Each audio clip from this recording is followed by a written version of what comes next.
Olá, o seu programa sobre o agronegócio catarinense já está no ar. Na edição de hoje, vamos trazer vários assuntos que interessam diretamente o produtor rural. Olha só o que a gente preparou para essa edição. Bancada da região Oeste recebe secretário de Agricultura em visita a projeto de pesquisa com cereais de inverno. Neste domingo, 3 de outubro, é celebrado o Dia Nacional da Abelha. Na maior cidade do estado, o turismo rural também é incentivado. Tem também todas as informações sobre o início da Florada da Maçã, que encanta turistas e moradores da Serra Catarinense. Estes são os destaques do ND Agro de hoje, que já está no ar.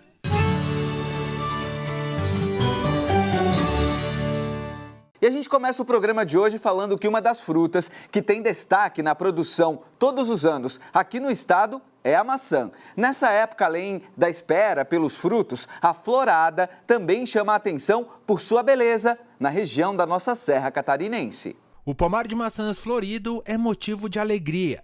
Além de apontar que será uma ótima safra, é resultado do trabalho de muita gente, que muito antes destas deliciosas frutas chegarem às nossas mesas, realizaram trabalhos e muitos cuidados nas etapas do cultivo. Esse ano a florada ela antecipou um pouco em relação aos outros anos, né? E a florada ela sempre é muito determinante, a gente precisa ter uma florada de qualidade, uma florada que coincida entre as cultivares, para que a gente tenha então uma produção de qualidade em quantidade também, né?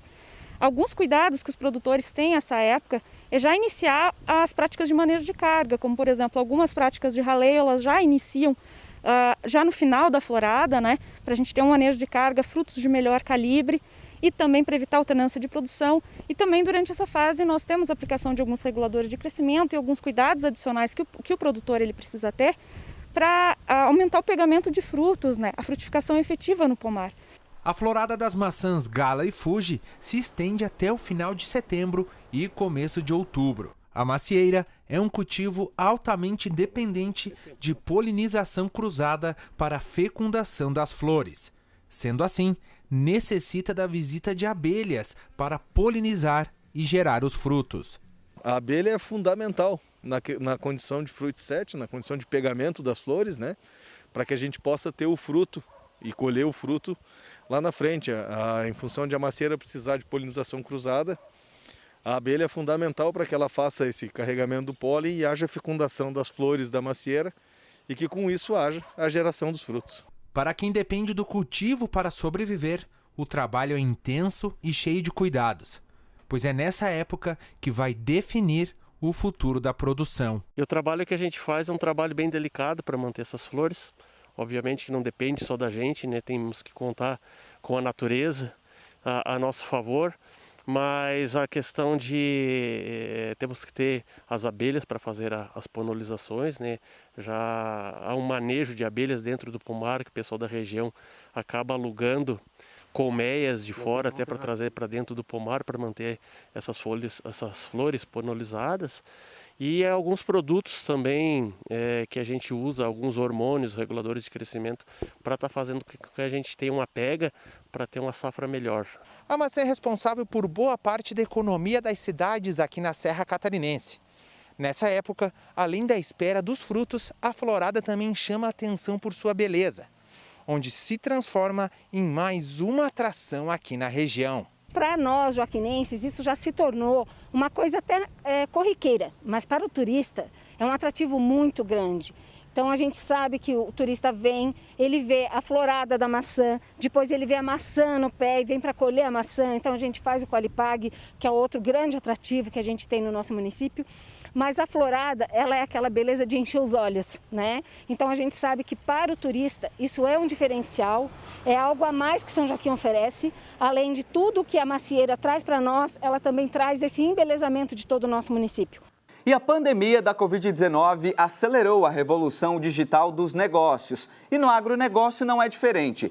Nesta semana acontece a primeira edição do Tec Agro, um evento online que discute o crescimento do setor aqui no sul do país. E um dos principais palestrantes do evento é o atual secretário do Conselho de Administração da FECOAGRO, o engenheiro agrônomo Cláudio Furlaneto. Ele vai falar sobre o papel das cooperativas agropecuárias e na modernização do agronegócio. Olha só. Queria aproveitar e convidar todas as pessoas para uma palestra que a gente vai proferir no dia 6/10 agora de outubro, no horário das 10h15 até as 10h55, em torno de 40, 50 minutos, que nós vamos tentar falar um pouco sobre a questão da importância da assistência técnica, da modernização, com relação aos trabalhos que as cooperativas exercem no campo, visando melhorar a questão da rentabilidade, principalmente do produtor.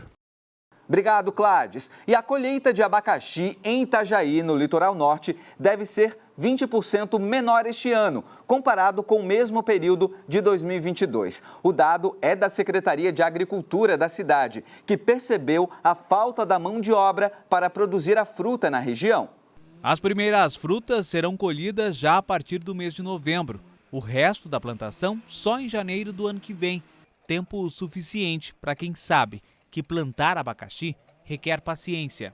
Quando eu era nova, pequena, que eu trabalhava na roça com meu pai, a gente nunca usou o Nativa e o Decis. E agora, com essa época agora, a gente é obrigado a colocar pelo menos 2 mãos de veneno.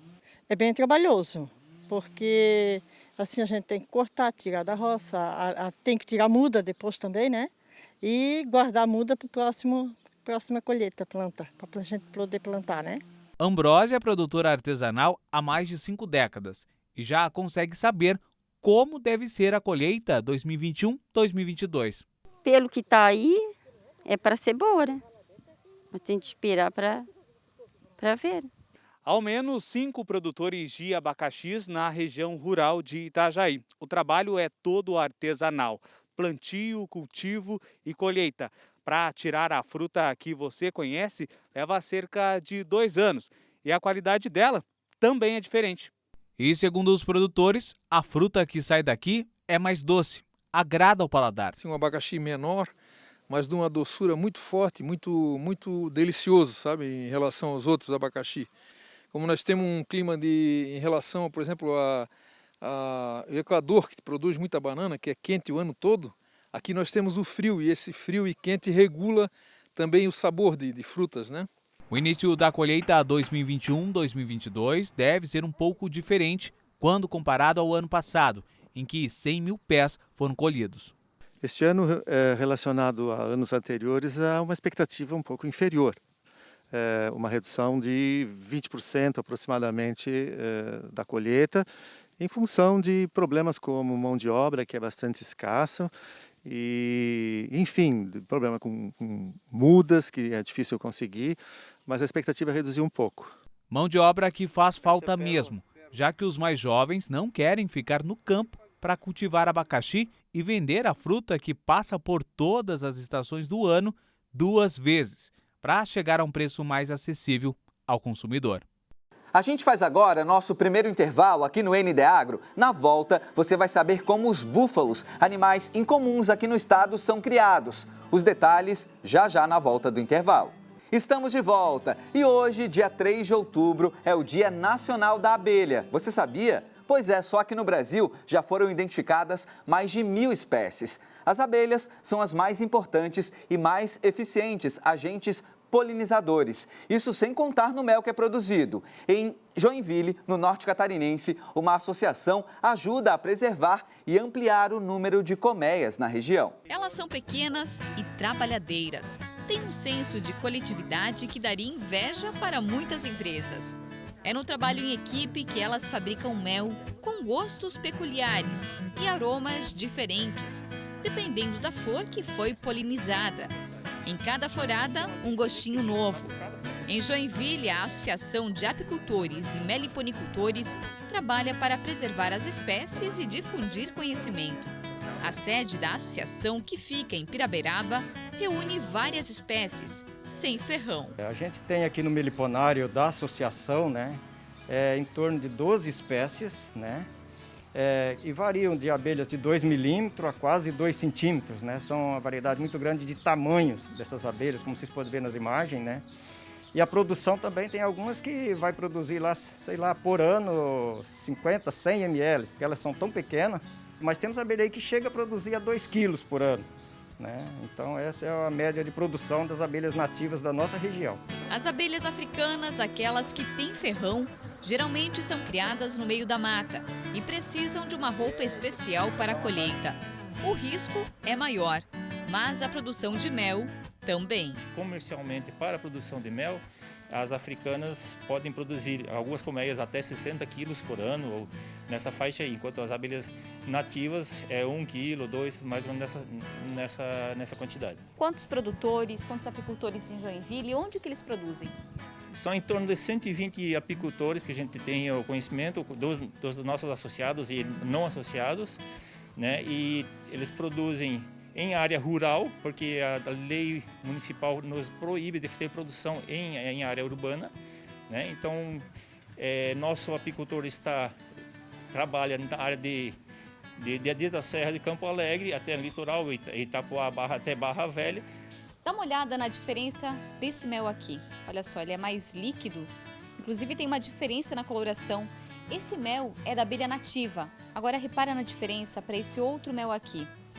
Pouquinho mais espesso. Esse é da abelha africana. Inclusive esse mel é mais comum a gente encontrar ele no mercado. Pedir licença? Vou provar um pouquinho.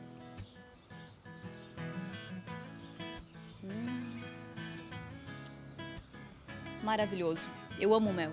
Boa parte da produção de Joinville é consumida dentro dos limites da cidade e uma pequena quantidade é vendida para fora do estado. Diferente das abelhas africanas, as nativas, que não têm ferrão, podem ser criadas no quintal de casa e até em apartamentos. As colmeias feitas de caixas de madeira são compactas e a Associação de Apicultores recomenda e incentiva a produção. Se não fosse pela associação, muitas espécies já teriam desaparecido. A gente dá informação, quem quiser informação pode buscar na Junta Associação. Nós fazemos encontro mensal aqui, no 3º domingo de manhã de cada mês, onde a gente passa bastante informações para todos os iniciantes, né? Informações teóricas, prática, ele pode conhecer outros criadores.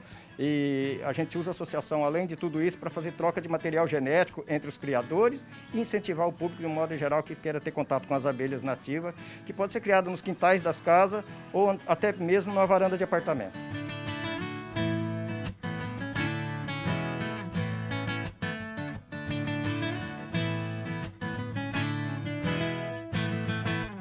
E Santa Catarina é um grande produtor de proteína animal, mas você sabe como funciona a criação de búfalos? Os animais são incomuns aqui pelo nosso estado, mas tem uma família em Pomerode que cria eles há pelo menos 25 anos. Olha só.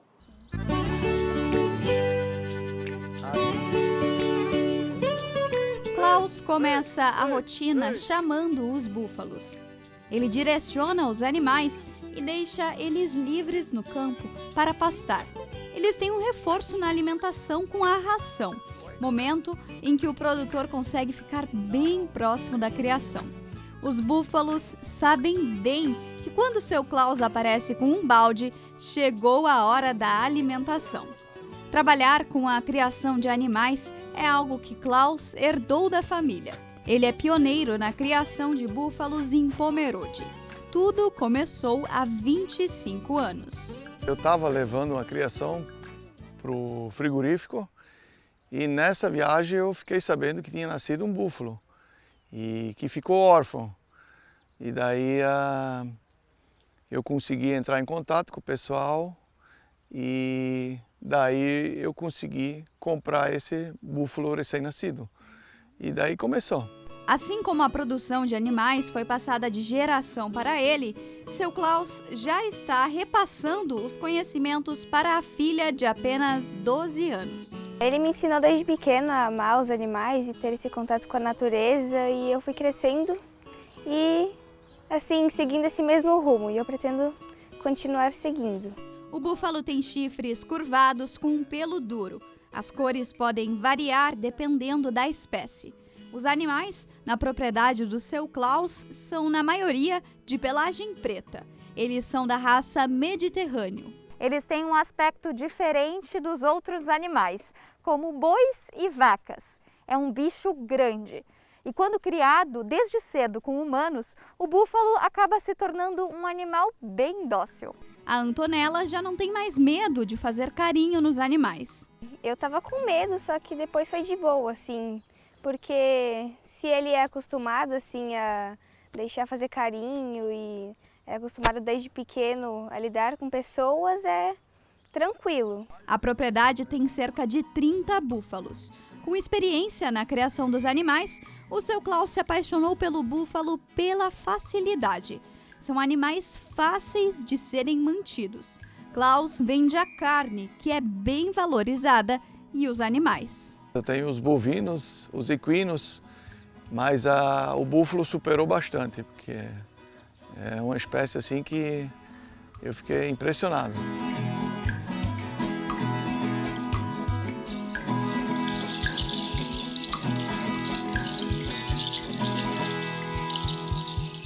Muito interessante, né? Criação de búfalos. Aqui em Santa Catarina, muita gente nem sabia que a gente fazia esse tipo de criação. A gente faz mais uma pausa aqui no ND Agro. Na volta, vamos saber detalhes da visita do secretário de Agricultura ao oeste do estado para falar sobre as culturas de inverno. A gente conta os detalhes já já. Estamos de volta com as últimas notícias da edição de hoje do nosso ND Agro. E o governo do estado vem incentivando as culturas de inverno e a gente tem mostrado por aqui. Nesse ano, o resultado foi positivo e a expectativa é que no inverno de 2022, a produção de trigo, centeio e triticale aumente ainda mais aqui no nosso estado. Por isso, a EPAGRE realiza pesquisas para saber aí que regiões cada cultura se adapta melhor. Nesse ano, a produção dos cereais de inverno já foi superior à de 2020, um incentivo que tem gerado resultados em Santa Catarina. Olha, nós tivemos, por incrível que pareça, um aumento extremamente considerável. Nós aumentamos em 79% as áreas plantadas em relação ao ano anterior. Foi bem aceito para o produtor os incentivos que nós colocamos aos produtores rurais através do programa Terra Boa e também um incentivo mais importante, é a decisão do produtor. Ele sabe que os cereais estão muito valorizados no mundo inteiro, são commodities de grande valor agregado e ter um inverno apenas com a cobertura verde é uma perda de renda para o produtor. Em Chapecó, no Centro de Pesquisas para a Agricultura Familiar da EPAGRE, as plantações buscam testar quais cereais mais se adaptam a cada região. A gente vê que todas as regiões do estado querem essa produção, tanto que esse projeto de pesquisa foi implementado em Chapecó, Campos Novos, Canoinhas, Ituporanga, Jacinto Machado e Turvo. Então, praticamente todo o estado de Santa Catarina está sendo avaliado esses materiais e depois a EPAGRE vai fazer a recomendação daqueles que são os melhores para o produtor rural. No oeste de Santa Catarina, nós temos a cultura de fazer 2 safras de verão, uma de milho e outra de soja. Se plantarmos os cereais de inverno, que são colhidos lá por novembro, em média, final de outubro, não dá tempo de fazer 2 safras de verão. Então, nesse primeiro momento, não foi, digamos, na região oeste a área que mais expandiu. Já a região serrana, que só faz 1 safra de verão, ela viu uma grande oportunidade fazer a safra de inverno, porque senão eles fariam apenas 1 safra por ano. Agora estão fazendo 2 safras. Santa Catarina é a maior produtora de suínos e a segunda maior de aves de todo o país. E para manter essa cadeia produtiva, precisa de 7 milhões de toneladas de milho para a produção de ração. O problema é que o nosso estado só produz 3 milhões. Por isso, a produção do trigo, do triticale e também do centeio é essencial para diminuir essa dependência do milho. Para se ter uma noção, só nesse ano foram importados mais de 5 milhões de toneladas dos Estados Unidos, da Argentina e também do Paraguai. A aceitação dos produtores rurais para a produção e das agroindústrias para a aquisição dos cereais tem surpreendido. A substituição do milho na ração dos animais não traz prejuízo. O trigo, o triticale e o centeio, eles têm alto valor biológico, alto valor agregado. A substituição em ração ainda já é realizada dentro de Santa Catarina e é muito possível, com dados de pesquisa aí, tanto de instituições do Rio Grande do Sul como Santa Catarina, viabilizando essa utilização de trigo, triticale e centeio dentro da ração para a produção animal. E a gente fica na expectativa pelos bons resultados na safra de inverno do ano que vem. E o turismo rural pode ser uma alternativa para o produtor aumentar a renda e ainda manter a família no campo. Na maior cidade do estado, os agricultores de Joinville estão recebendo capacitação e um auxílio na divulgação dos locais que podem receber visitas. Olha só. Um paraíso aos pés das montanhas. Um lugar cercado por belezas naturais que deixam o passeio ainda mais fascinante. Este é o Vale das Pitaias, na região do Rio da Prata, na zona rural de Joinville. A propriedade da família Schultz, com 360 mil metros quadrados de área, existe há mais de 100 anos. Mas há pouco tempo abriu as portas para receber os visitantes. O lugar, que já era encantador, ficou ainda mais curioso com a chegada de uma planta tão linda quanto as riquezas da região. Foi há 3 anos que Giovanni decidiu plantar pitaias. Hoje são mais de 1000 mudas espalhadas pela propriedade. Só aqui são encontradas 18 variedades do fruto cor-de-rosa. Contato, primeiramente, eu tive com a Fundação 25 de Julho, que lá o engenheiro, que era o German, ele incentivou. Ele disse, olha, vai ser a planta que vai ser o futuro para nós aqui. Aí eu fui atrás. E realmente a fruta é muito saudável para quem come, ela tem muitos benefícios e o modo de olhar ela é muito bonita também. Eu usei áreas onde que não dá para plantar outras coisas. E daí eu vou cada vez mais, vou procurando mais áreas, que tem bastante aqui, e dali eu vou ampliando cada vez mais as minhas roças. No turismo rural, a família encontrou uma nova forma de renda.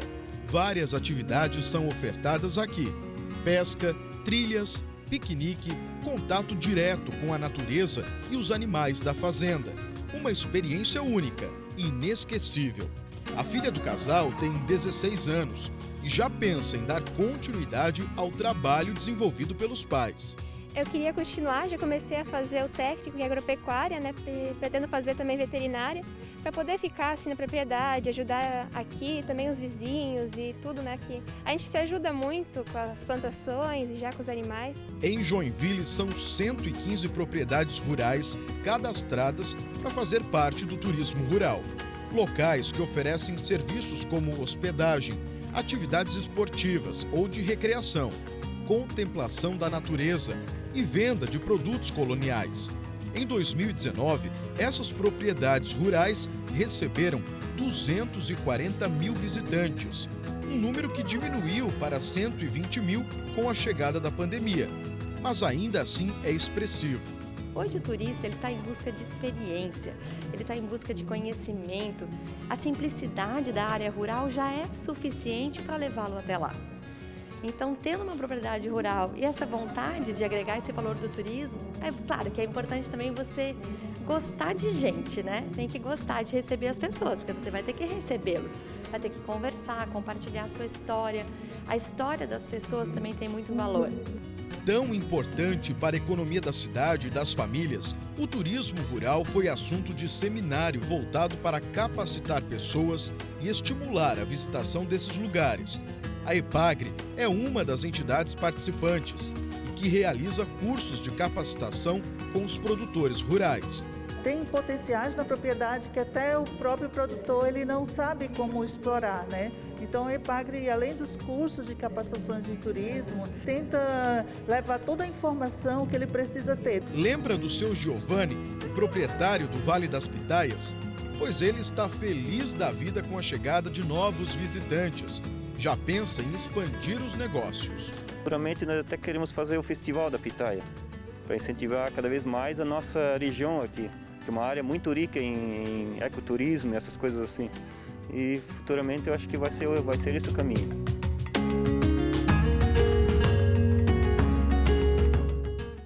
E assim a gente finaliza o ND Agro de hoje. Lembrando que outros assuntos do estado e do país você confere no nosso portal, o ND+. A gente volta na semana que vem. Até lá. Tchau, tchau.